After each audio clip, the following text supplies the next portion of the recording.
नमस्कार साथियों, स्वागत है आपका BNK24 यूट्यूब चैनल पे। बहुत बहुत साथियों, देखो क्या है कि इमरजेंसी तीन प्रकार की होती है। एक तो होती है मेडिकल इमरजेंसी, एक होती है तुम्हारा जिस समय किसी दूसरे देश के साथ में युद्ध हो, और एक होती है फाइनेंशियल इमरजेंसी। जैसा कि 2008 में लेमन ब्रदर्स क्राइसिस हुआ था, वैसी कुछ इमरजेंसी अभी भी आ गई है। और जैसा कि आपने जब कोविड के समय पर देखा तो वो इमरजेंसी सिचुएशन थी, उसमें हमारा स्वास्थ्य मंत्रालय आकर के बोलता था कि अपन संभाल लेंगे, कोई दिक्कत नहीं है, अपने कंट्रोल में है। पाकिस्तान के साथ में तनाव बढ़ा, मतभेद बढ़े, तो फिर भारत की जो सेना है, एयरफोर्स है, भारत की नौसेना है, भारत की जो थल सेना है, उसे आकर के बोलना पड़ा कि आप नो टेंशन लो, मैं संभाल लूँगा, मतलब हम संभाल लेंगे। वैसे ही आज देश पे इकोनॉमिक थोड़ी सी इमरजेंसी पड़ी है डोनाल्ड ट्रंप के टैरिफ लगाने के कारण, और जिसको आरबीआई की तरफ से बोला गया है, जो आरबीआई के तुम्हारा गवर्नर हैं उनकी तरफ से कहा गया है कि डोंट वरी, अगर इकोनॉमी में जो इफ़ेक्ट पड़ने वाला है उसकी तरफ से हमें कुछ कड़े डिसीजन लेने पड़े तो डोंट वरी, तैयार हैं हम, बिल्कुल रेडी कंडीशन में हैं। जो भी कंडीशन आएगी देश के लिए फैसले लेने की, उसके लिए आरबीआई खड़ा है, रिज़र्व बैंक ऑफ इंडिया। जैसे कि आप जान रहे हो कि रुपया आज टूट गया है, मतलब रुपया 88 के पास पहुंच गया है, रुपया 87 रुपये 85 पैसे पे पहुंच गया है। और जो जिस तरह की जियो पॉलिटिक्स बढ़ रही है उसको देखते हुए सोना भी 1,03,700 पे पहुँच चुका है, क्योंकि जब भी अनकंडीशनल होती है, किसी दूसरे देशों के साथ में जियो पॉलिटिक्स ख़राब होती है, सोना चांदी के भाव आसमान पे पहुंच जाते हैं। सोना 1,03,700 पे पहुंच गया, चांदी तुम्हारा 1,15,800 पे। बात करें अगर तुम्हारे कल के एफआईआई के आंकड़े की, तो कल जो विदेशी संस्थागत निवेशक हैं उनकी तरफ से 6,500 करोड़ रुपए की बिकवाली की गई। उन्हीं के अगेंस्ट में अगर डीआईआई की बात करें, हमारे घरेलू संस्थागत निवेशक, तो घरेलू संस्थागत निवेशकों ने लगभग 7,060 करोड़ रुपए की खरीदारी की है, 7060।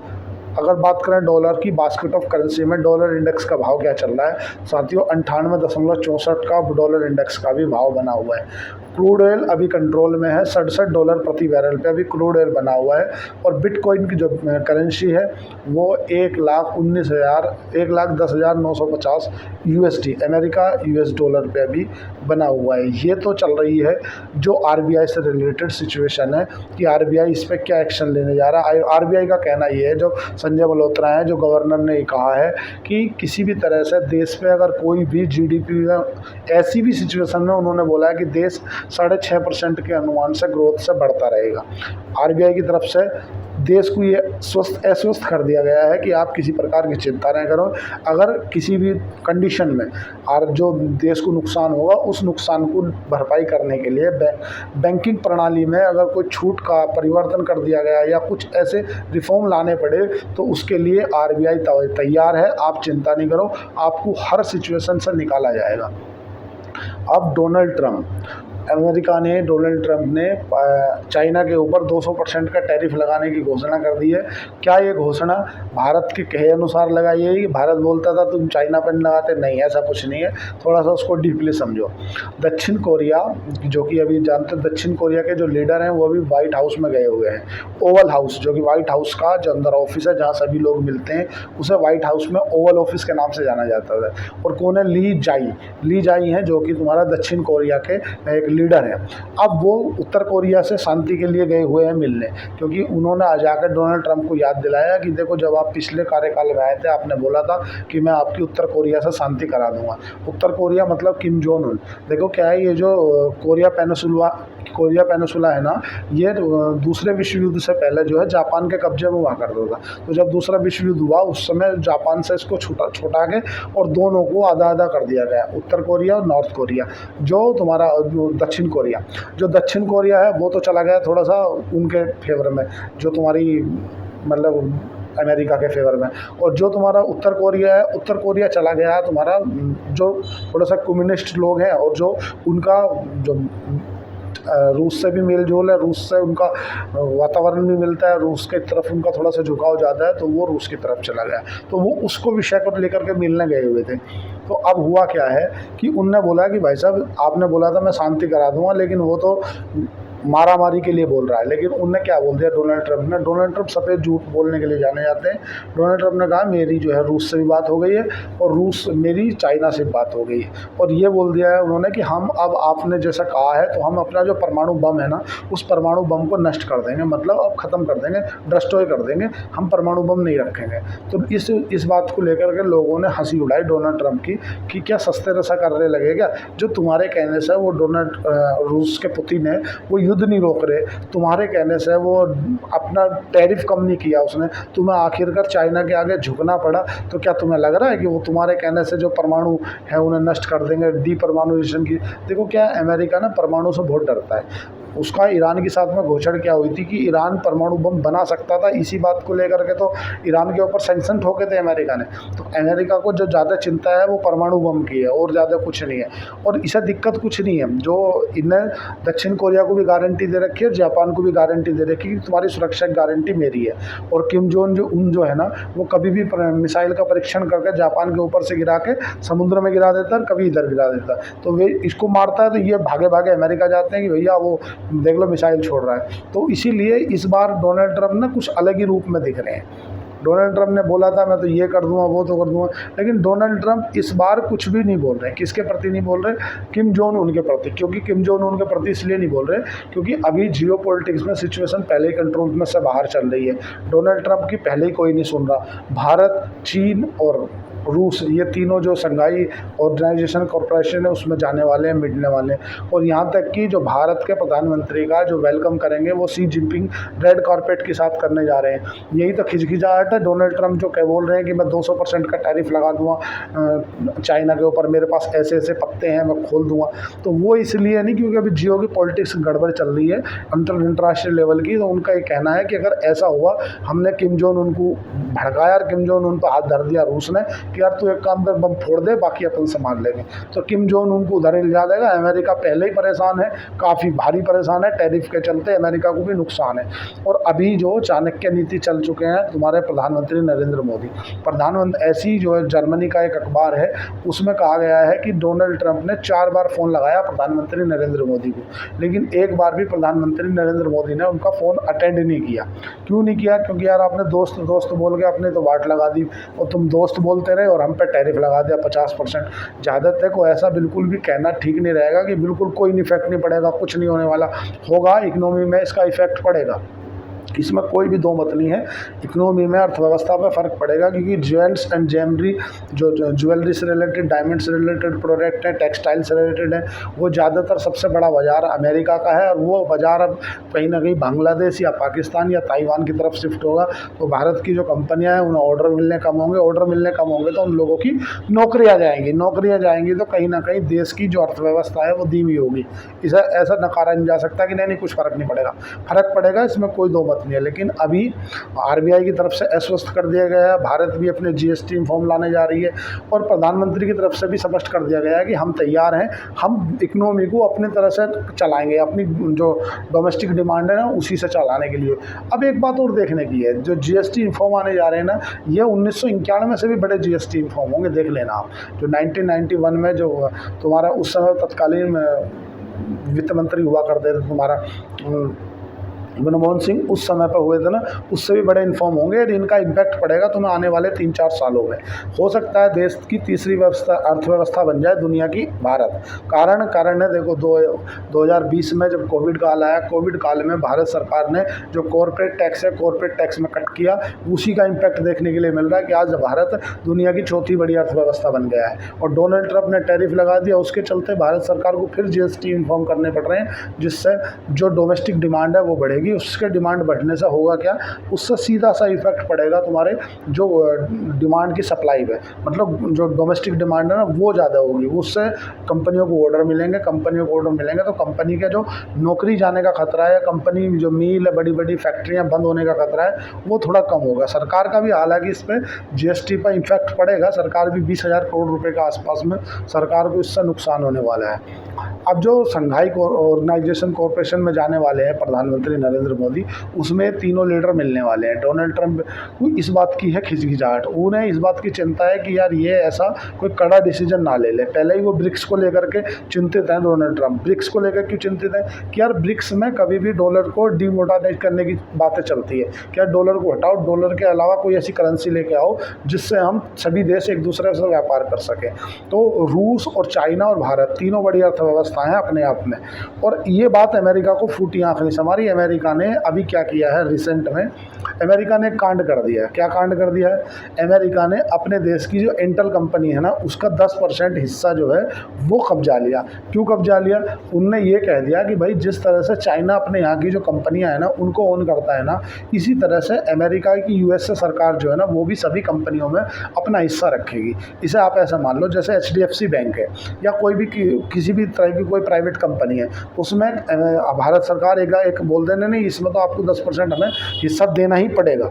देना ही पड़ेगा मतलब देना ही पड़ेगा, कोई किंतु परंतु नहीं। इसका मतलब क्या है, मतलब ये है कि अब ना अगर भारत सरकार का किसी दूसरे देश के साथ में संबंध अच्छा नहीं है ना, तो वो दूसरी जो कंपनी है जिसमें सरकार का हिस्सा है वो कंपनी उसके साथ में व्यापार नहीं कर पाएगी। व्यापार क्यों नहीं कर पाएगी, क्योंकि अब ना उस देश से कंपनी डील नहीं करेगी, अब उस देश की एक दूसरे देश से डील होगी। जैसे जब डोनाल्ड ट्रंप से पूछा गया कि आपके पास में ऐसे कौन से पत्ते हैं जो आप बोल रहे हैं कि मैं चाइना की अर्थव्यवस्था को डिस्ट्रॉय कर दूंगा, उन्होंने कहा मेरे पास में बोइंग है, एयरबस है। आपको जानकर आश्चर्य होगा कि दुनिया में जितनी भी विमान है ना वो दो ही कंपनियों के हैं ज़्यादातर, या तो बोइंग के हैं या एयरबस हैं, और दोनों जो हवाई जहाज़ बनाती हैं वो अमेरिका की कंपनी है। उन दोनों में भी ऐसी चर्चाएं चल रही है कि डोनाल्ड ट्रंप अपना हिस्सा लेने जा रहे हैं। इस ऐसा करने से इंटेल के शेयर भी गिरे, इंटेल में शेयर गिरे, और उन्होंने बोला इस तरह से हमारी कंपनी का नुकसान हो जाएगा। उन्होंने बोला हो कुछ भी, बाकी हिस्सा तो मैं भी रखूँगा 10% का। तो अब क्या है ना, अगर भारत के सपोज करो किसी ताइवान की कंपनी के साथ में अच्छे संबंध नहीं है, तो क्या होगा कि वो कंपनी भी ताइवान से व्यापार नहीं कर पाएगी। क्यों नहीं कर पाएगी, क्योंकि भारत सरकार का हिस्सा है उस कंपनी में। तो इसी तरह से एक तरह से पूरे कॉरपोरेट बिजनेस पे अमेरिका की सरकार, डोनाल्ड ट्रंप सरकार एक कब्जा करना चाहती है कि भाई जिस तरह से हम मोनोपोलेट करें उसी तरह से चले। मान लो उनने बोला इससे क्या होगा, उन्होंने बोला मैं बोइंग विमान ही नहीं भेजूंगा। भाई बोइंग की तो सिचुएशन वैसी ख़राब है, लोग बाग ऑर्डर ही नहीं दे रहे। बोले मैं जो फाइटर जेट जिनको बेच रखे हैं उनको मैं स्पेयर पार्ट्स ही नहीं भेजूंगा, पार्ट्स नहीं भेजूंगा तो रिपेयर कहाँ से करेंगे, रिपेयर कहाँ से करेंगे मतलब लेंगे कैसे। अपनी बद खुद ही पिटवा रहे, मतलब वो डोनाल्ड ट्रंप पर लोग बाग विश्वास करना बिल्कुल ख़त्म कर देंगे कि यार ये आदमी सब कोई हवाई जहाज़ या फाइटर जेट खरीद लो, पता चले इसका एक दिमाग घूम जाए, ये मना कर दे, बोले मैं कुछ नहीं देने वाला, हटा उसका फाइटर। तो अब क्या है, रियल अर्थ मटेरियल को लेकर डोनाल्ड ट्रंप झुके थे चाइना के आगे, क्योंकि जितनी भी तुम्हारा फाइटर जेट के इंजन बनते हैं, जितनी भी तुम्हारी सबमरीन बनती हैं, जो भी चीज़ बनती है वो सब में जो लगता है रियल अर्थ मटेरियल है, और जिसकी 90% से ज़्यादा जो सप्लाई है ना वो चाइना होल्ड करता है पूरे विश्व में। आज चाइना ही होल्ड रखता है, इसीलिए सब कहीं ना कहीं चाइना के ऊपर निर्भर है। तो इसीलिए तो झुक गए थे डोनाल्ड ट्रंप, क्योंकि उनने उसकी रियल अर्थ मटेरियल की सप्लाई रोक दी थी। डोनाल्ड ट्रंप सरेंडर हो गया था, बोले नहीं नहीं यार अपन वो बाद में लड़ लेंगे, एक काम करो पहले इस मामले को तो निपटा लो। डोनाल्ड ट्रंप ना अपने मतलब के लिए झुक भी जाते हैं। और अब भारत को नुकसान तो जरूर होगा, लेकिन जो ये इन्फॉर्म आने जा रहे हैं ना जीएसटी का, इससे भारत को आने वाले 5 सालों में जो बूम मिलेगा ना वो काबिल तारीफ हो। सफ़ेद झूठ डोनाल्ड ट्रंप बोल ही देते हैं। उन्होंने एक बार सफ़ेद झूठ बोल दिया कि मैंने जब पिछली बार आया था तो मैंने उत्तर कोरिया और नॉर्थ कोरिया, मतलब उत्तर कोरिया और साउथ कोरिया के बीच में संधि कराई थी, कहीं कुछ नहीं था। पुराने अगर आप वीडियो उठा कर देखोगे डोनाल्ड ट्रंप के कार्यकाल की, तो वो अब मिसाइलें आपको याद होंगी, जब डोनाल्ड ट्रंप को रोज़ पुतिन वो धमकाता था, किम जोंग उन बोले मिसाइल मार दूंगा, मिसाइल लॉन्च कर दूंगा, लेकिन कहीं कुछ नहीं है, डराने वाली बात है। उड़ता तीर पकड़ लिया है डोनाल्ड ट्रंप ने। क्यों पकड़ लिया है, क्योंकि डोनाल्ड ट्रंप ने ये बोल दिया कि मैं 6 लाख लोगों को, जो चाइना के 6 लाख लोग हैं उन्हें मैं जो वीज़ा दे रहा हूँ वो मैं नहीं दूंगा, जिससे जो अमेरिका के लोग हैं वो नाराज़ हो गए। बोले एक तरफ तो तुम बोल रहे हो कि हम सब देशों को जो आदमी है सबको भगा देंगे, अपने देश में हम इमिग्रेशन को अलग कर देंगे, दूसरी तरफ आप ये काहे की पंचायत लगाई है कि मैं तो 6 लाख लोग जोड़ूंगा, 6 लाख लोगों को यहाँ लाऊंगा, ऐसा करूँगा वैसा करूँगा। लोग नाराज़ हो गए वहाँ के, क्योंकि वहाँ जो चाइना के लोग हैं ना वो भारत की तरह नहीं है। जैसे भारत के लोग जाते तो ज़रूर है अमेरिका, पर वो कोशिश करते हैं कि अमेरिका में ही सेटल हो जाए, परिवार रख के अमेरिका में ही नौकरी करें वहीं। लेकिन चाइना के लोग वहाँ जाते हैं, वहाँ पढ़ते हैं, वहाँ की टेक्नोलॉजी सीखते हैं और आके भारत मतलब चाइना के अंदर उससे बढ़िया करने का कोशिश करते हैं। जैसे बात करें अभी BYD की, चाइना में जो BYD गाड़ी है ना, उसने पहले टेस्ला को रेड कारपेट दे के बुलाया कि आप आओ हमारे यहाँ, और आओ, और अब आ गई टेस्ला, तो टेस्ला को पहले मार्केट में उतार दिया। अब जाहिर सी बात है, जब गाड़ी ख़राब भी होगी, जब मार्केट में चलेगी, कुछ तो कम ज़्यादा होगा। ऐसा थोड़ी कि 100% एक्यूरेसी के साथ ही रहेगी कि कभी ख़राब ही नहीं होगी ख़राब होने तक। फिर अब उनने अपने यहाँ के जो लोग हैं, अपने यहाँ की कंपनियाँ हैं, उन्हें टास्क दिया कि भाई टेस्ला की टक्कर के लिए आपको गाड़ी बनानी है, टेस्ला में देख लो ये क्या क्या सिस्टम है। अब देखा तो आज के दौर में BYD की टेस्ला से डायरेक्ट टक्कर है। भारत की टेस्ला से कोई टक्कर है? कोई भी नहीं है। अगर बात करें ना भारत क्यों परेशान है या क्यों चिंतित है, अगर भारत से जो ड्यूटी लग रही है ना, गवर्नमेंट जो ड्यूटी लगाती है ना ऑटो इंडस्ट्री पर, वो हटा दी जाए ना, तो मैं 100% बोल रहा हूँ कि भारत के अंदर 40% जो कारें हैं ना, वो चाइना की देखने के लिए मिलेगी आपको। क्योंकि जो अभी चाइना की एक BYD कंपनी है, एक कंपनी और है, वे कंपनी कारें ऐसी बना रही हैं कि यार वो टेस्ला से ज़्यादा फीचर्स हैं उनके पास में।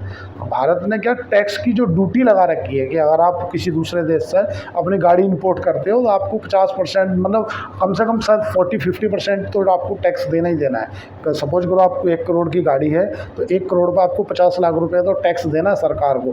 फिर उसके बाद में यहाँ पे जो अलग से एंसेसरी खर्च है वो है। इसीलिए भारत सरकार की जो एक भारत में जो कंपनियाँ हैं, मारुति सुजुकी है, होंडाई है, या टाटा है, या अशोक लीलैंड है, या स्वराज है, या आयशर है, ये बच पा रही हैं। अगर सरकार, जो आपको मैं बता रहा हूँ, एक बार बोल देना कि जो दूसरे देश से आने वाली कारें हैं उन पे से ड्यूटी हटा रहे हैं, हम जीरो कर रहे हैं, तो मैं बता रहा हूँ पूरी मार्केट में 30 से ज़्यादा 30% के आसपास आपको चाइना की कारें मिलेंगी। आप बताओ क्यों मैं ऐसा बोल रहा हूँ? चाइना का क्यों एक तरह से कब्जा है? आप बताओ कि भारत का जो माइक्रोमैक्स का मोबाइल आता था आप जानते थे, लावा का मोबाइल आता था आप जानते थे, कार्बन का मोबाइल आता था आप जानते थे, लेकिन क्या आपको लावा, माइक्रोमैक्स और कार्बन, इन तीनों में से कोई सा मोबाइल आज आप चला रहे हैं? आप खुद ही बताइए। या तो आपके पास में OnePlus होगा, नहीं तो आपके पास में रेडमी का होगा, रियलमी का होगा, सैमसंग का होगा, एप्पल का होगा, लेकिन आप कार्बन क्यों नहीं चला रहे, माइक्रोमैक्स क्यों नहीं चला रहे? कारण है टेक्नोलॉजी, फीचर्स। चाइना हर साल हर प्रोडक्ट में कुछ ना कुछ रेनोवेशन करता रहता है, हर चीज़ कुछ ना कुछ। हालांकि कई बार चाइना पे ये आरोप लगते आए हैं कि चाइना जो ना भारत की जो इंटरनल इन्फॉर्मेशन है वो ले जाता है। कई बार रेडमी पे ऐसे आरोप लगे हैं कि भारत के लोगों की इंटरनल इन्फॉर्मेशन ली है। इस तरह के आरोप तो ज़रूर लगे हैं भारत पर, लेकिन भारत की जो कंपनियां हैं वो सक्सेस क्यों नहीं हो पाई? कभी इस बात पे विचार किया?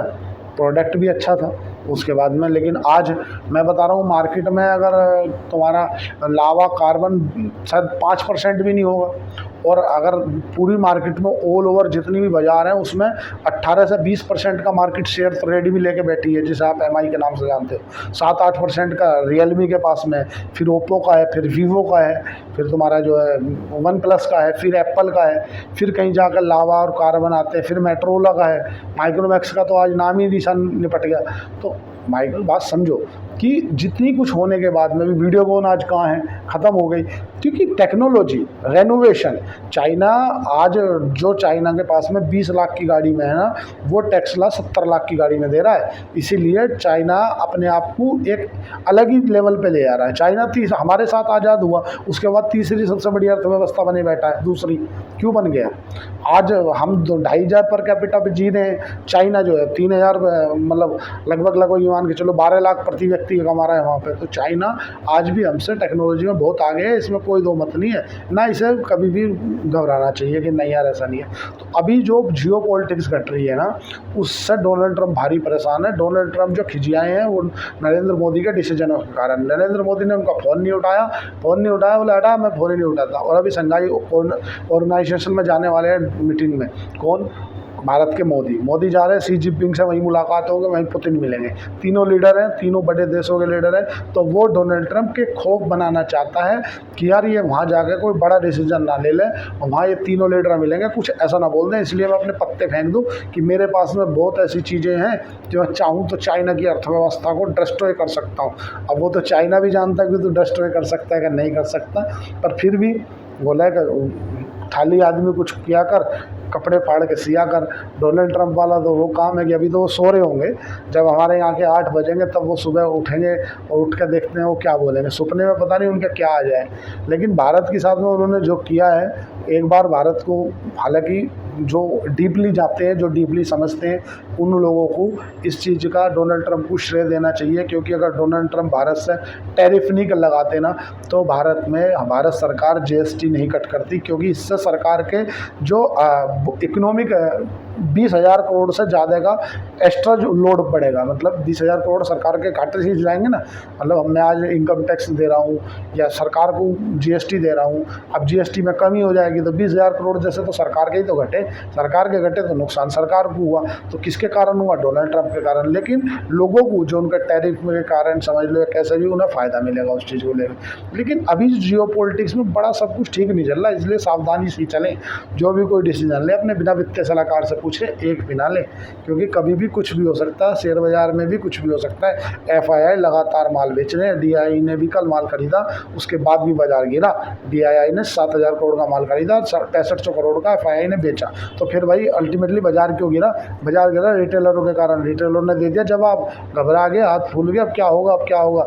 और ये घबराहट क्यों हुई? क्योंकि 27 से लगने वाला था टैरिफ। डोनाल्ड ट्रंप ने बाजार गिराने की वजह से कि यार बाजार साला गिरेगा इनका, और 26 में उस पर साइन कर दिए, बोले नहीं आदेश पर लागू कर दो तुम। तो डोनाल्ड ट्रंप चाहते हैं भारत का नुकसान अभी, क्योंकि उन्हें ना खिजियाई बिंगली खंबा नोचे। जो डोनाल्ड ट्रंप को ये चीज़ फूटी आंख नहीं संवारी, जो चाइना को डोनाल्ड ट्रंप चाहता था भारत से हमेशा ऐसे करके रखो, क्योंकि ऐसे करके रखोगे तो फिर डोनाल्ड ट्रंप की पूछ है। और अगर ये तीनों मिल गए, क्योंकि रूस के जो पुतिन है वो चाहते हैं कि यार हम तीनों एक रहें। पुतिन कई बार आरआईसी को लेकर के जोर दे चुके हैं, रूस, इंडिया, चाइना। वो बोलते हैं यार अपन तीनों आदमी एक मिल जाते हैं ना, रूस, इंडिया, चाइना। अगर हम तीनों एक हो जाते तो इतनी बड़ी अर्थव्यवस्था है हम तीनों के तीनों कि ये नाटो पाटो कहीं नहीं लग रहे। भाई नाटो के पैसे 30 देश जरूर है, नंबर में 30 हैं, लेकिन ये बड़े बड़े हाथी हैं, वो छोटे छोटे हैं पिल्ले पिल्ले से। बड़ी इकनॉमी है, पैसे वाले देश हैं, इसमें कोई दो मत नहीं है। लेकिन भारत 150 करोड़ की पॉपुलेशन लेकर बैठा है, चाइना 150 करोड़ की पॉपुलेशन लेकर बैठा है, साथ में चाइना, रूस के पास में ऑयल और गैस, नेचुरल गैस, खनिज बहुत भंडार भरे हैं। उसके बाद में अकेले ये 3 ही देश होते हैं, तो 3 से मतलब नहीं बनेगा भाई। इनके साथ में जो नॉर्थ कोरिया है, किम जोंग उन, वो खुल के समर्थन करेगा, खुल के समर्थन हर हद तक करेगा। फिर ईरान खुल का समर्थन कर देगा, क्योंकि ईरान से अमेरिका का 36 का आंकड़ा है। ईरान क्या बोल देगा कि हम तो भारत इस वाले, अगर आरआईसी गुट बनता है ना, रूस और इंडिया, चाइना, तो इस गुट में कौन कौन शामिल हो जाएगा? एक तरफ तो तुम्हारा उत्तर कोरिया के किम जोंग उन आके खड़े हो जाएंगे, एक तरफ ईरान आ जाएगा। अब एक बात बताओ, जो 5 देश, जिसमें से 4 देश न्यूक्लियर संपन्न, कौन कौन से? तुम्हारा रूस, इंडिया, चाइना और नॉर्थ कोरिया, ये चारों देश परमाणु संपन्न देश हैं। और ये चारों के चारों एक तरफ खड़े हैं। डिप्लोमेटिक रिश्ते इन, क्योंकि अल्टीमेटली कोई भी देश हो, बेचना तो सब अपना सामान ही है ना भाई। चाहे इजराइल हो, चाहे तुम्हारा ब्रिटेन हो, चाहे फ्रांस हो, चाहे तुम्हारा जर्मनी हो।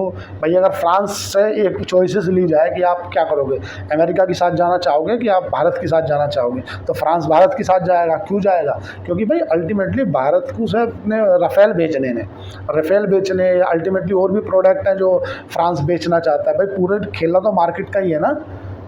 अमेरिका बोलता है मेरे से खरीदो, और एक बात बताओ, अमेरिका बोल रहा है सब सामान मेरे से खरीदो, तो फ्रांस तो उसका कॉम्पिटिटर हुआ ना। जो व्यक्ति फ्रांस से सामान खरीदेगा वो अमेरिका से नहीं खरीदेगा। तो अमेरिका क्या चाहेगा कि एक काम करो, तुम फ्रांस से सामान मत खरीदो, तुम मेरे से सामान खरीदो। फिर फ्रांस भारत के साथ जाना पसंद करेगा, क्योंकि भारत उसे राफेल की ऑर्डर देता है, अलग अलग ऑर्डर देते हैं। भारत के ब्रिटेन के साथ में FTA हो गए, फ्री ट्रेड एग्रीमेंट हो गए। तो अकेला एक ही जियो पॉलिटिक्स नहीं है। भारत अगर एक तरफ हो जाता है ना, तो उसकी तरफ ना 6-7 देश ऐसे ऐसे खड़े हो जाएंगे, जिसका कुछ कहना, एक लेना एक ना देना दो। ये 32 देश होने के बाद भी कुछ नहीं कर पाएंगे RIC का। तो इसीलिए जो तुम्हारा अभी की स्थिति में जो रूस है ना, वो RIC पे दबाव दे रहे कि RIC बना लो। और जो तुम्हारा ब्राज़ील है, ब्राज़ील को तुम भूल ही गए। ब्राज़ील सबसे ज़्यादा कॉफ़ी बेचता है अमेरिका में, उनने 50% टैरिफ लगा दिया, तो हाल के फिर संधि कर ली। वो डोनाल्ड ट्रंप चाहते क्या है, किसी दूसरे देश में इंटरफेयर करना चाहते हैं। क्यों? क्योंकि यार एक बात हो, ब्राज़ील से तो उससे ट्रेड सरप्लस में 100 करोड़ का अगर व्यापार करता है ब्राज़ील, तो 50 करोड़ रुपया, मतलब अमेरिका से वो 50 करोड़ का ही सामान बुलाता है। 100 करोड़ उससे नुकसान है, उल्टा ब्राज़ील ब्राज़ील को नुकसान है अमेरिका के साथ व्यापार करने से, और अमेरिका को फ़ायदा है। लेकिन ब्राज़ील पे भी टैक्स थोप दिए, कुछ नहीं होगा, डराने की कोशिश कर रहा है प्रेशर टैक्टिक्स का इस्तेमाल करके। अगर आपको शेर खान के साथ डीमैट अकाउंट खुलाना है तो नीचे अगर डिस्कशन पे जाके आप अकाउंट ओपन कर सकते हैं। वीडियो थोड़ी लंबी हो गई, पर हाँ इतना ज़रूर है कि जियो पॉलिटिक्स में सब कुछ ठीक नहीं चल रहा, इसलिए बड़े सावधानी से रहें शेयर मार्केट में अगर काम कर रहे हैं। धन्यवाद, थैंक यू।